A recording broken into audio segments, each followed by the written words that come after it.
What's going on, guys? Today, before we start the video, I just want to say thank you for all the support. Happy holidays to everyone out there. It is getting to be about that time of the year again. Christmas is coming up, so happy holidays to everyone. I hope everyone's safe this upcoming holiday season. Thank you for all the support. If you could consider liking, commenting, and subscribing, really helps the channel out, beat the nasty YouTube algorithm, and maybe one day, somehow, some way, we'll make it up there in the big leagues. But today, with all that being said, we're going to be talking about a little update on the Aimpoint Acro P-2. Got a few more rounds to this, still sub 5,000 rounds on this. So everything I say today, take with a grain of salt. This is no Sage Dynamics, Garand Thumb, 5, 10, 15,000 round review. Just a little update, some of the things I've noticed. We're going to compare it and contrast it to the RMR I used to run and some of the things I like better on this versus that and vice versa. Maybe help you guys out, give you a better idea on whether or not this is going to do what you want it to do, or if there might be a better option out there. So today we're going to jump right into it and talk about the P2. All right, guys, so we're going to jump right in with the negatives first and then move on to the positives. First negative I have with the Acro is not really a negative for most, but for some it might be an issue, it might be an annoyance. So I want to let you guys know, zeroing this guy requires the tool or a comparable Torx bit to make the adjustments for windage and elevation. Like I said, most of us set it, forget it. I'm one of those people where zero on it stays forever for the most part until I change it out and try something new. But for guys that may be teaching classes, swapping optics a lot, this guy is going to have to make its way into your kit. Is it the end of the world carrying something that weighs next to nothing? Finding a spot to put it? Probably not, but it is something that you're going to have with you at all times if you are changing zeros frequently on this. RMR, I've used my thumb, I've used flatheads, obviously, corners of credit cards, stuff that I usually always have with me, stuff that isn't going to be, I have to go out of my way and make sure I pack this when I go to the range.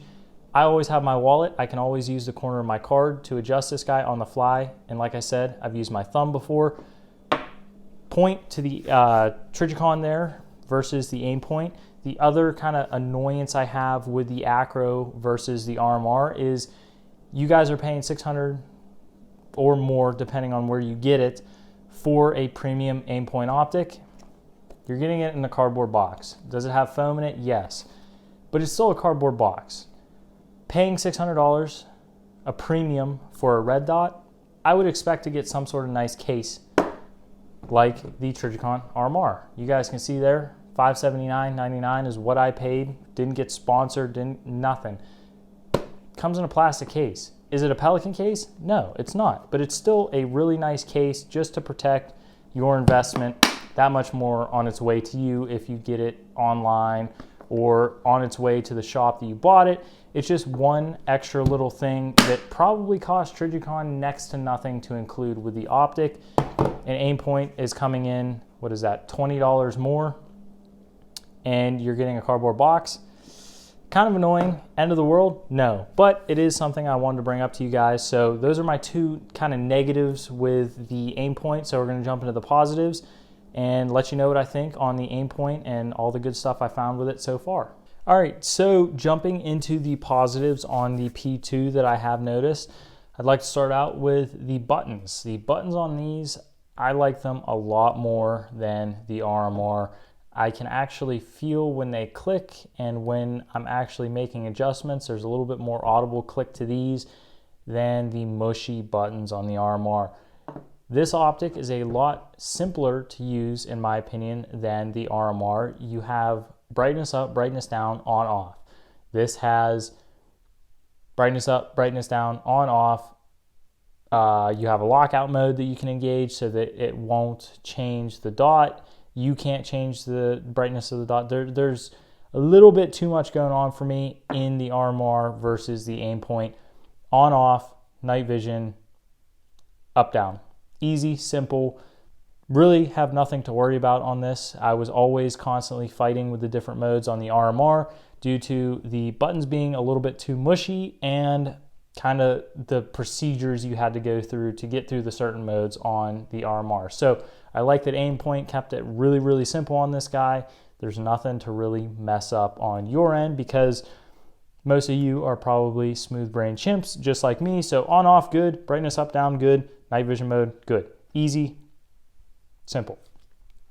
Another thing that I like on the Aimpoint versus the RMR is the glass. I perceive the dot a little bit better on the Aimpoint glass than the RMR glass. RMR, everybody knows, it kind of has that bluish tint to it. Versus this, I can see through it. It's a little bit clearer than the RMR. Another thing I like about the Aimpoint is dot clarity. My eyes perceive the dot a lot better in this than the RMR. They both get brightness really, really good. Night vision settings really, really good. Both of these get wicked bright and both of these get very dim. You shouldn't have any problems between either of these on overcast days, super sunny days, anything in between. I have not found a day where I can't use either of these effectively. If you have, let me know down below in the comments. But both of those do very, very well with that. Another thing I like about the Aimpoint, now this is only going to apply to guys like me that are stupid enough to spend $900 on a slide, the agency system for the Acro. I really like it. They include iron sights for you. Unlike most RMR setups, you're gonna have to buy new sights, whatever. Comes with it for the Acro. I had to buy a set of sights for the RMR plate. So just keep that in mind if you are still wanting to run sights. Agency guys, drop the sight in, front, rear, both, no front sight. Whatever you want to do, kind of customize it to your liking. Again, that has nothing to do with the actual Aimpoint or the Trijicon. Another thing that I like about the Aimpoint is the mounting system, solution, footprint, whatever you want to call it. RMR, everybody knows, 2 screws on the top, very similar to all the Holosuns and everything. This guy kind of paved the way for most pistol-mounted red dots in terms of mounting. Everything mostly follows this footprint except for this guy.